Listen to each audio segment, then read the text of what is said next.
ముసలి Satish, CPIML new democracy party Bhadrachalam division కార్యదర్శిని. ఇవాళ భారతదేశ వ్యాప్తంగా చూసుకుంటే 62% ఇవాళ బీసీలు ఉన్నారు. వీళ్ళకి 42% రిజర్వేషన్ కల్పించాలని చెప్పి ఇవాళ మొత్తం కూడా బీసీ జేఏసీ సంఘాలు మొత్తం కూడా బంద్కు పిలుపునివ్వడం జరిగింది. ఈ బంద్లో ఇవాళ సిపిఐఎంఎల్ న్యూ డెమోక్రసీ పార్టీ సంపూర్ణ మద్దతు తెలియజేసింది. అట్లాగే ఈరోజు చర్ల మండలంలో వామపక్ష పార్టీలు మొత్తం, అట్లాగే ఇవాళ ప్రతిపక్ష పార్టీలతో కలిపి ఇవాళ చర్ల మండలంలో బంద్ సంపూర్ణంగా తెలియజేయడం అనేది జరిగింది. అట్లాగే ఇవాళ చూసుకుంటే 102 బీసీలో కులాలు ఉన్నాయి. ఈ కులాలకి ఇవాళ 62% ఉన్నా కూడా ఇవాళ 42% రిజర్వేషన్ కల్పించకుండా ఇవాళ బీజేపీ ప్రభుత్వం మొండి వైఖరి అనుసరిస్తూ ఉన్నది.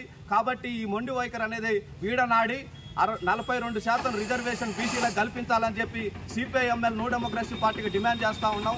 అట్లాగే ఈ రిజర్వేషన్ కల్పించేదాకా ఈ పోరాటాల గడ్డ చర్ల నుంచి ఉద్యమాలు కొనసాగిస్తామని చెప్పి హెచ్చరించడం అనేది జరుగుతూ ఉంది.